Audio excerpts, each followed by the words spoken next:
नमस्कार, प्रांजल ज्ञान गंगा में आप सभी का स्वागत है। हम संक्षिप्त महाभारत का पाठ कर रहे हैं, जिसमें कि स्त्री पर्व चल रहा है।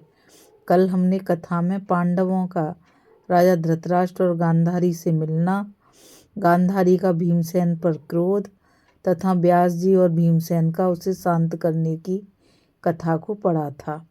आज हम कथा में युद्ध भूमि में पहुंचकर स्त्रियों का विलाप करना और गांधारी का श्री कृष्ण से उनकी दशा का वर्णन करने की कथा को पढ़ेंगे।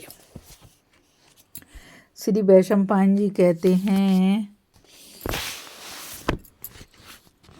जन्मेजय गांधारी बड़ी ही पतिव्रता, भाग्यवती और तपस्विनी थी। वह सर्वदा सत्य भाषण ही करती थी। महर्षि व्यास के वर से उसे दिव्य दृष्टि प्राप्त हो गई थी। उसके प्रभाव से उसे दूर से ही कौरवों की संहार भूमि दिखाई दे रही थी। उसे देखकर वह तरह तरह से विलाप करने लगी। बहुत दूर होने पर भी उसे वह रणक्षेत्र पास ही सा जान पड़ता था। वह बड़ा ही रोमांचकारी था। हड्डी, केस और चर्बी से भरा हुआ था। उसमें खून की धाराएं बह रही थीं। सब ओर सहस्त्रों लोथें पड़ी थीं तथा खून में लथपथ हाथी, घोड़े, रथ और योद्धाओं के मस्तिष्कहीन शरीरहीन मस्तिष्क पड़े हुए थे।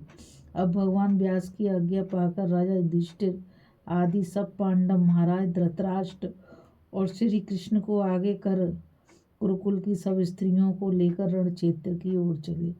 कुरुक्षेत्र में पहुंचकर उन विधवा स्त्रियों ने युद्ध में मरे हुए अपने भाई, पुत्र, पिता और पति आदि को देखा। इस भीषण संहार भूमि को देखकर वे राज महिलाएं चित्कार करती हुई अपने बहुमूल्य रथों से गिर पड़ी। इस अभूतपूर्व दृश्य को देखकर वे दुख से अत्यंत व्याकुल हो गईं। उनमें से किन्हीं के तो शरीर मुरझा गए और कोई पृथ्वी पर पछाड़ खाने लगी। वे बहुत थकी हुई थीं और अनाथ हो चुकी थी। इस समय उन्हें कुछ भी होश हवास नहीं था। पांचाल और कुरुकुल की स्त्रियों के लिए यह बड़ा ही करुणापूर्ण प्रसंग था। तब दुखनी अबलाओं के आर्तनाद से उस भीषण युद्ध स्थल में बड़ा कोहराम मचा देख धर्मज्ञा गांधारी ने श्री कृष्ण को बुलाकर कहा, माधव, देखो तो मेरी ये विधवा बहुएं बाल बिखेरे कुर्रियों के समान विलाप कर रही हैं। ये उन भरत कुल भूषणों को याद कर अलग अलग अपने पुत्र, भाई, पिता और पतियों की ओर दौड़कर जाती हैं। वीरवर, इस ऐसे युद्ध स्थल को देखकर तो मैं शोक में जली जाती हूँ। मधुसूदन, इन पांचाल और कौरव वीरों के मारे जाने से मुझे तो ऐसा जान पड़ता है मानो पांचों भूतों का ही नाश हो गया। क्या कोई पुरुष ऐसी कल्पना भी कर सकता है कि इस युद्ध में जयद्रथ, कर्ण, द्रोण, भीष्म और अभिमन्यु जैसे वीर भी स्वाहा हो जाएंगे? हाय, मेरे लिए इससे बढ़कर और क्या दुख होगा। अवश्य ही पहले जन्मों में मुझसे कोई पाप कर्म हो गया है। इसी से मुझे अपनी आँखों अपने पुत्र, पौत्र और भाइयों की मृत्यु देखनी पड़ी है। पुत्र शोकाकुला गांधारी ने इस प्रकार दीनतापूर्वक विलाप करते हुए श्री कृष्ण से कई बातें कही। इतने में ही उसकी दृष्टि अपने मृतक पुत्र दुर्योधन पर पड़ी। दुर्योधन को मरा हुआ देखते ही शोकातुरा गांधारी कटे हुए केले के समान सहसा पृथ्वी पर गिर पड़ी। होश आने पर जब उसने दुर्योधन को खून में लथपथ हुए पृथ्वी पर पड़ा देखा तो वह उससे लिपटकर हा पुत्र ऐसा कहकर रोने लगी। फिर उसे अपने आंसुओं से सींचती हुई श्री कृष्ण से कहने लगी, वाष्णेय, जब यह बंधुओं का विध्वंस करने वाला संग्राम ठन गया तो दुर्योधन ने हाथ जोड़कर मुझसे कहा था, माताजी, मुझे आशीर्वाद दो कि इस युद्ध में मेरी विजय हो। तब मैंने यही कहा था, जय तो वहीं रहती है जहाँ धर्म रहता है। किंतु यदि तुम युद्ध करने में घबराए नहीं तो तुम्हें देवताओं के समान शस्त्रों से मरने पर प्राप्त होने वाले लोक अवश्य मिलेंगे। इस प्रकार मैंने तो पहले ही दुर्योधन से ऐसी बात कह दी थी, इसलिए मुझे इसके लिए शोक नहीं है। मुझे तो महाराज के लिए चिंता है, जिनके सभी संबंधी संग्राम में काम आ गए हैं। जरा काल के उलट फेर को तो देखो। जो दुर्योधन मूर्धाभिषिक्त राजाओं के आगे आगे चलता था, आज वही धूल में पड़ा हुआ है। आज वह वीर सैया पर शत्रु के समान मुंह किए पड़ा है, इसलिए इसे कोई साधारण गति नहीं मिली होगी। ओहो, जो 11 अक्षौहिणी सेना को लेकर युद्ध के मैदान में उतरा था, वह दुर्योधन अपने अन्याय से ही आज मारा गया। यह अभागा बड़ा मूर्ख था। इसने अपने पिता और विदुर जी जैसे वृद्ध पुरुषों का अपमान किया, इसी से आज काल के गाल में चला गया।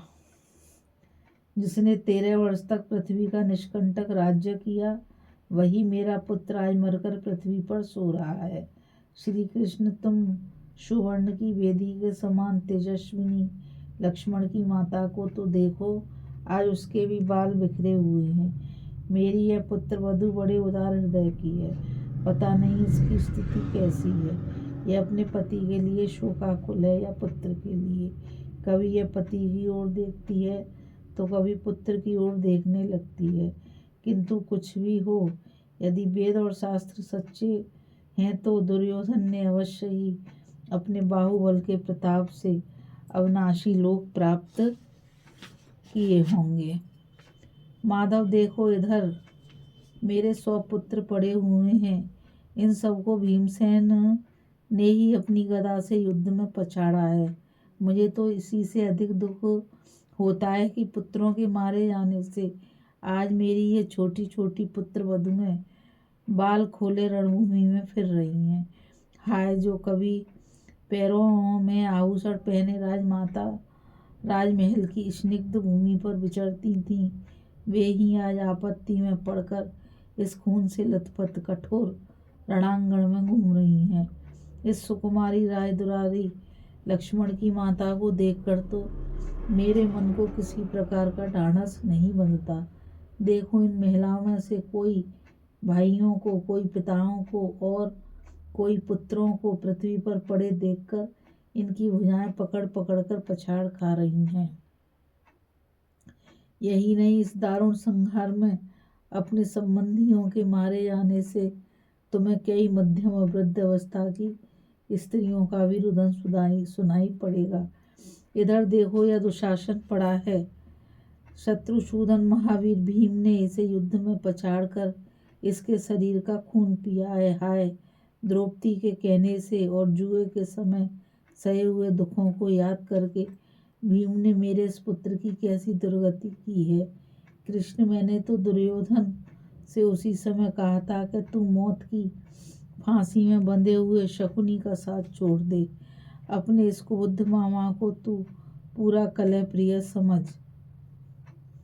तू इसे अभी त्याग कर पांडवों के साथ संधि कर ले।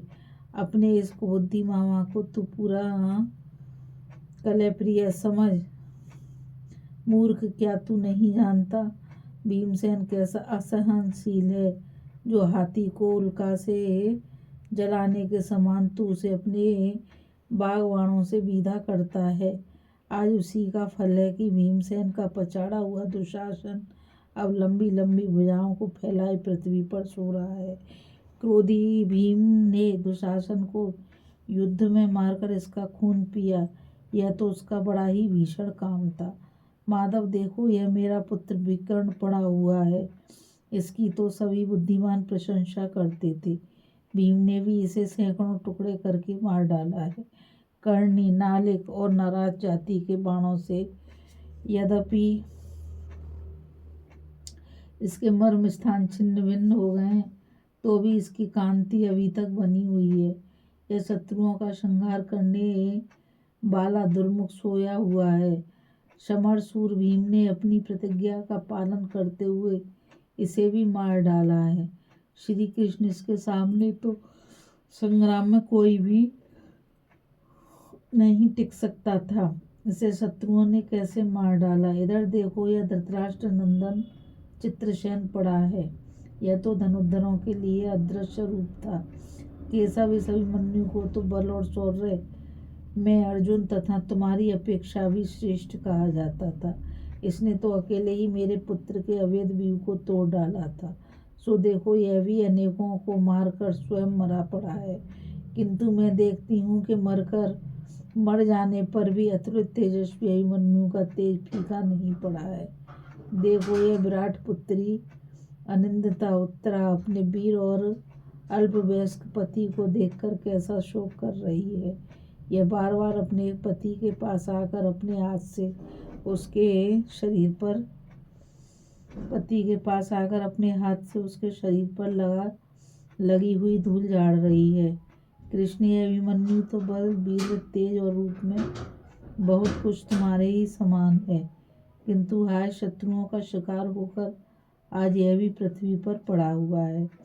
देखो, इस समय उत्तरा उसके खून से सने हुए बालों को हाथ से सुलझा रही है और गोद में उसका सिर रखकर मानो वह जीवित हो इस प्रकार पूछ रही है कि आप तो साक्षात श्री कृष्ण के भांजे और गांडीवधारी अर्जुन के पुत्र हैं। आपकी संग्राम भूमि में उन महारथियों ने कैसे मार डाला। कर्मा कृपाचार्य, कर्ण, जयद्रथ तथा द्रोण और अश्वत्थामा को धिक्कार है, जिन्होंने मुझे विधवा बना दिया।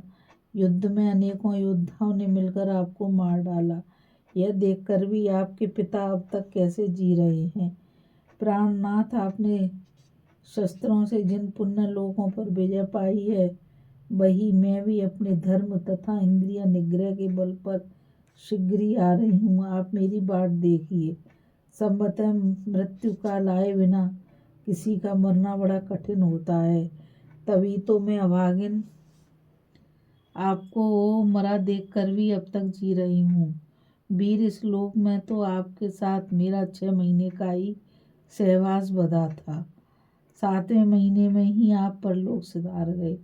उत्तरा को इस प्रकार विलाप करते देखकर मत्स्य राज के कुल की दूसरी स्त्रियां उसे खींचकर अन्यत्र ले जा रही हैं, किंतु राजा विराट को मरा हुआ देखकर वह स्वयं भी विलाप कर रही हैं। धूप, आयास और परिश्रम के कारण इन सभी के मुंह उतर गए हैं और शरीर झुलसे से हो गए हैं। इधर ये रणभूमि के अग्रभाग में ही उत्तर काम्बोज कुमार सुदक्षिण और लक्ष्मण आदि कई बच्चे मरे पड़े हैं। माधव, जरा इन पर तो दृष्टि डालिए। इस कथा में बस इतना ही।